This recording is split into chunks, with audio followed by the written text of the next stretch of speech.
Hi, welcome back sa tong podcast no diri sa Top Properties Mindanao, ang number one real estate podcast diri sa Mindanao and soon sa tibuok Pilipinas. Karon nag-retake ta kay primero na tong video ani, grabe kasama ko kay natay flash nga gigamit sa tong kamera. And karon sa tong podcast natay tubago no sa tong usa ka follower subscriber na about pud sa real estate, and kini siya makatabang jud pud sa inyo ha. Labi na ko ikaw usa ka first time home buyer. Okay? So ang question no sa ato ang follower, subscriber diri sa YouTube pod o sa Facebook is ingani. Kinahanglan ba jud ay magkuha pa kag real estate agent? Ahinte ba sa balay? So kinahanglan pa jud gihapon or kinahanglan ba mukuha ana siya nga kuhaon nimo na siya nga tawo kung magkuha kag balay o mag-purchase kag balay sa usa ka subdivision or magkuha kag kondo or magkuha ba kag mga yuta, kinahanglan ba jud daw na siya? Kini siya dapat nyo paminawon para napod mo'y matimbang-timbang ba before mo mopalit og property. No, puhon-puhon. Labi na kung ikaw sa ka first time home buyer. Ato na i-discuss karon diri sa tong podcast. So kana siya no, pwede ra jud ka dili mo kuha og agent. Ngani ha?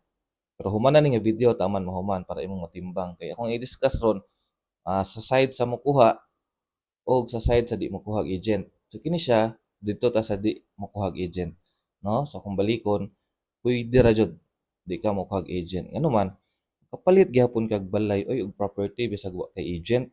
Ano man, na may mga developer, no? Kung maingon kag mga developer, mao na siya naga-develop, nagabuhat og mga balay sa subdivision and mga condominium. So kung walay agent, makapalit gyapon kag balay kay pwede man ka moadto silang office, no? Kanang mga developer nanay mga office, no? Pwede ka dito mag-inquire, pwede ka dito. Namo sila yung mga marketing staff po, no? Na sila yung mga empleyado dito.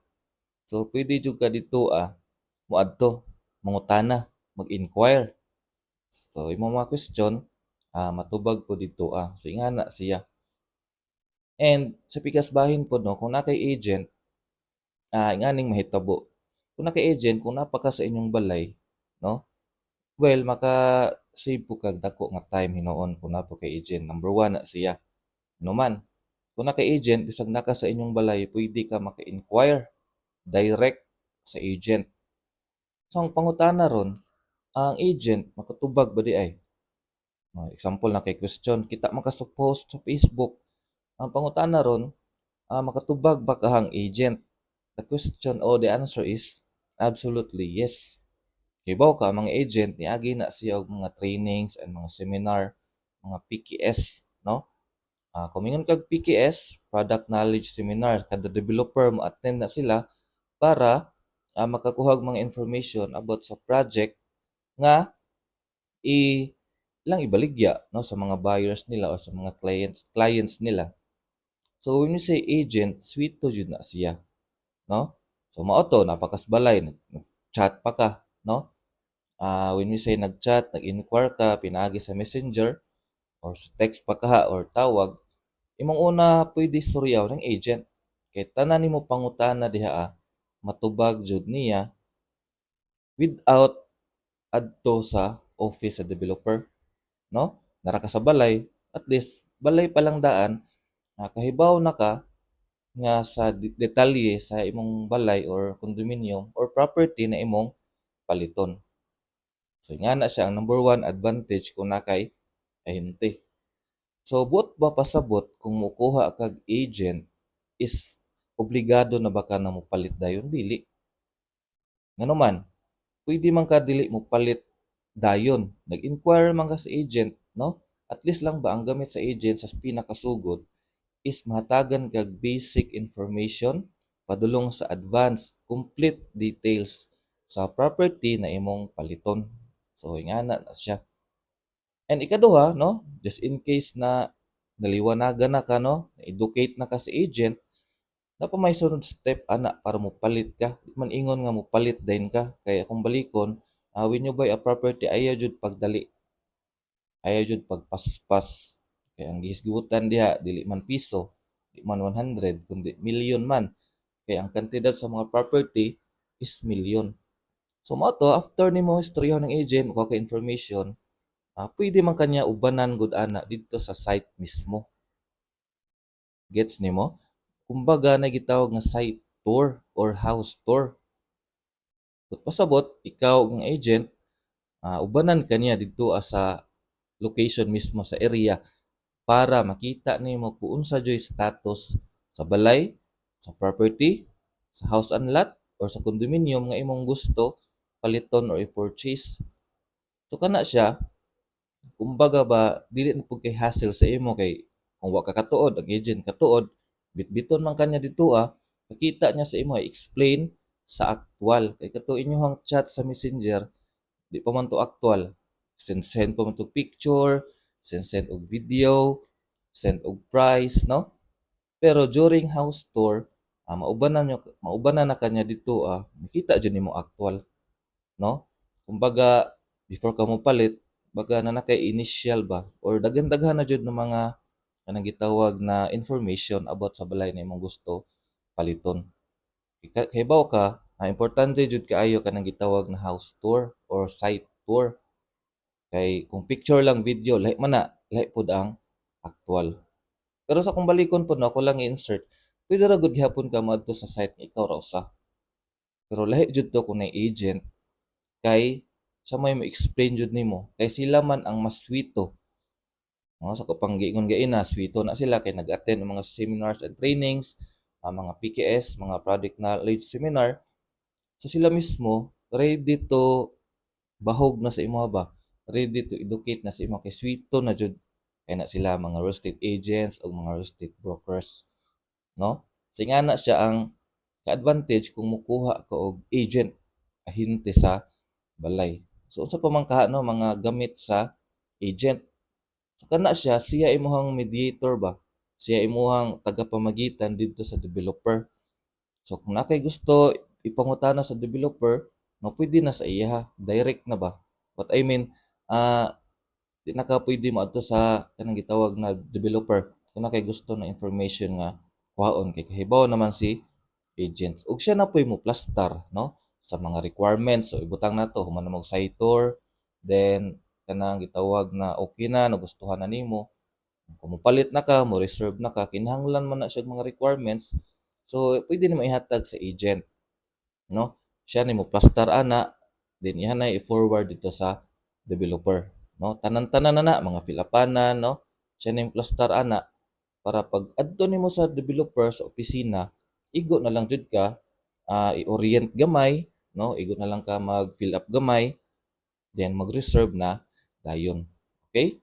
So tips lang akong ihatag sa inyo kung mukuha mong agent, no? Based lang sa experience nako sa akong mga clients, sa akong mga gipang tabangan sa una ng mga kliyente na makuha sila mga property like house and lot o condominium is ayaw sa jud mo hatag og kwarta. Mao jud na akong gina-require sa akong mga client sa una. Atimanon nako sila, entertain nako sila, no, i-educate nako sila, dalon nako sa site, explain na nako. Pero once maka-decide na akong mga kliyente, di jud ko miingon nga ma'am, bayadi ko kay ako'y pa-reserve. Man akong tip number 1. Ayaw jud mo hatag sa agent og kwarta. Pero ang uban, mo trust naman gud no, mosalig na jud sila mga agents. Sila mohatag nila reservation fee, then agents na po'y bahala madto dito magbayad. Pwede pod. Kung feel nimo trusted na jud pud kaayo ang agent. Pero sa ako ang apart, based ako experience, di jud ko nagapangayo og kwarta. Ngano man, kung ginapangayo lang is mga requirement, then kung magbinayran na, ubanon ako si client padulong sa opisina sa developer. So nga na ang process na akong ginabuhat no sa akong mga kliyente. So mao na siya. Kaya namo gyud mga usahay pod ma-scam ba, no na mga agent pod nga mga scam, no? So na po kay agent no, di jud nato pwede itago na jud mga scam na usa. Na jud. So ikaw as first time home buyer no, dapat tanan siguro ihatag nimo imong mga information, no? Labi na sa pag-fill up. Pero kung kwarta na gihisgutan, ayaw jud ihatag. Ano man, kung imong ihatag, kasi may scam, no? Loy pud kay ka. Imo ra man ang hard-earned money. Total, uban maghihapon mo dito sa developer office, then dito na lang ka magbayad gihapon. So ingana na siya. Okay?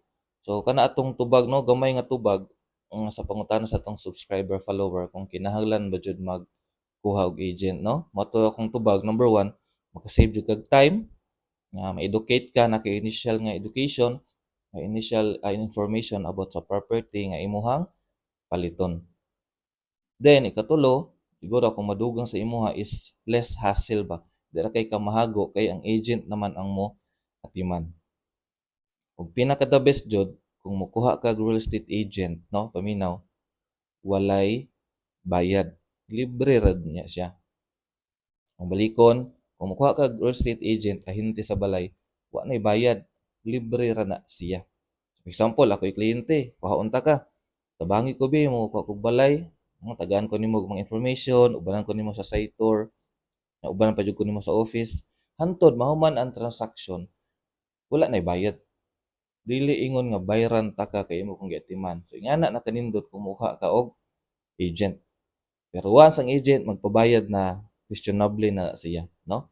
Pero based experience pud namo, napoy mga clients ba nga satisfied kaayo, matag sila palipay. Pero di jud na siya ingon nga requirement kay ang pagkuha og bayad or pagkuha og agent wala na siya bayad. Okay? So careful ka and amping sa imong pagkuha og mga property, no, sa pagkuha og agent. So kung ako'y pangutan-on, mokuha ba kag agent og dili?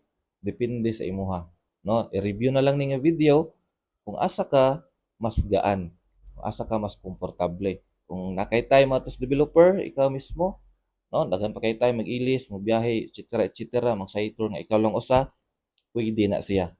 Then kung speakers bahin, kung comfortable kag magkuha og agent, pwede ra jud gay hapon. Okay? So kana sa atong topic karon sa tuang episode sa Top Properties Mindanao, ang number one real estate podcast sa Mindanao. And again, my name is Harold, your most trusted real estate salesperson, no? Kung ganahan ka nga video, no, palihog lang po like, subscribe, no, diri sa YouTube na to ni upload. And hantod na pod sa sunod. Daghan jud kayong salamat sa pag tan-aw. Unta na kay na learn bisa gamay.